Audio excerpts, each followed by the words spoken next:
Hey folks, this is David at TED-IELTS, and today I want to tell you something important about IELTS Writing Task 1. By this I mean why you shouldn't include pointless information. As usual, this video will be divided into chapters which you can find down below. You can use these to guide your studies by jumping backwards and forwards. You can also turn on the subtitles if you have any trouble understanding me. Okay, let's begin the lesson.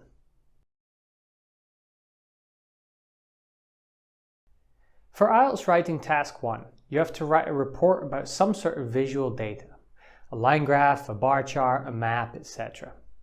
Your task is to describe this as effectively as possible by selecting and reporting information and drawing comparisons. To do this, you should write a little more than 150 words, but some people struggle, so they add totally unnecessary words to pad out their word count.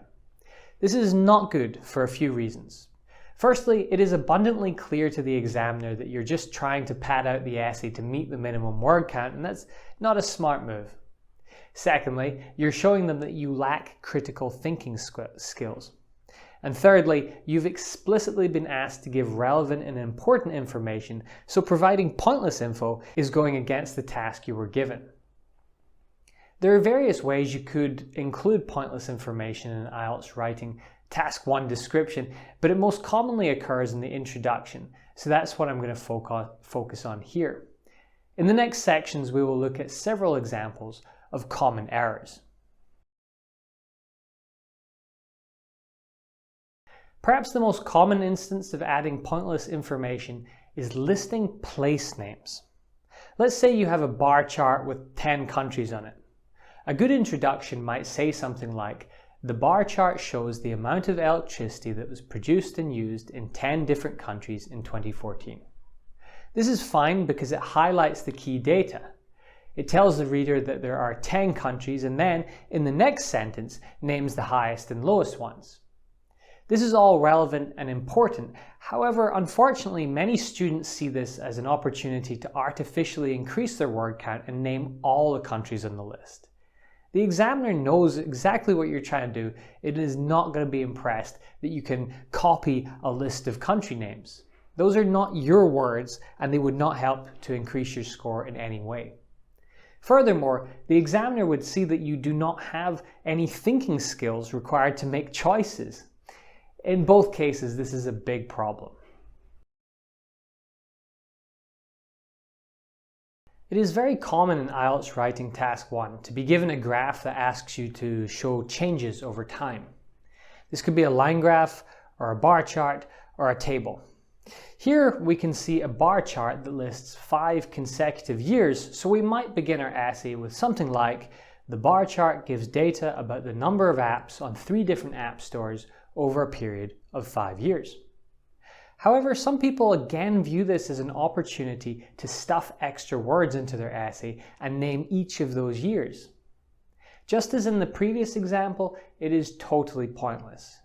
It shows the examiner that you're either being a little sneaky or that you're not capable of thinking properly.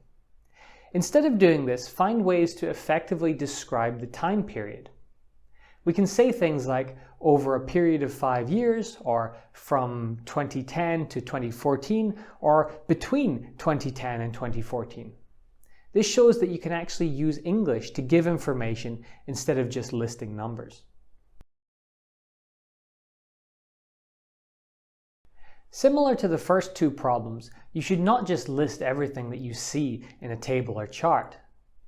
Let's say that you have to describe these pie charts about online shopping. I frequently see people writing things like this. This is actually a problem for 2 reasons.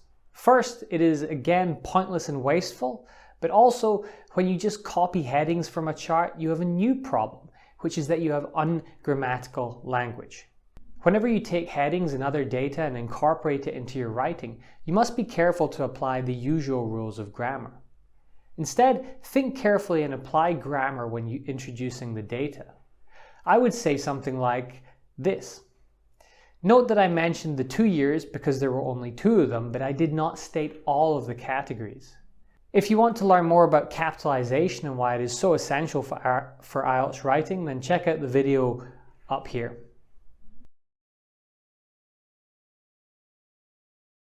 Finally, we come to a mistake that I think is even more annoying than all the rest of them. This is when people state the unit of measurement in their introduction. Here is a bar chart where we can see on the left that it says the data is measured in billions of dollars. Many people think then that they have to write this in the introduction, but why? Every time that you mention a number, you will say that it is in billions of dollars. You don't need to say that it's billions of dollars and then repeat that again and again and again. It is repetitive and thus totally pointless. Instead, I would write something like this. I've said total earnings from exports, and later in my answer, each value would be given in terms of billions of dollars. Similarly, if you see a chart that measures data in percentage points, don't tell the examiner this. You will sound foolish when you then write all subsequent data in terms of percentage, and the same goes for kilometers, liters, and any other form of measurement. If you reference it throughout the whole essay, there's no need to state this at the start. When you're sitting the IELTS writing test, it can be tempting to cut corners by cramming unimportant data into your essay.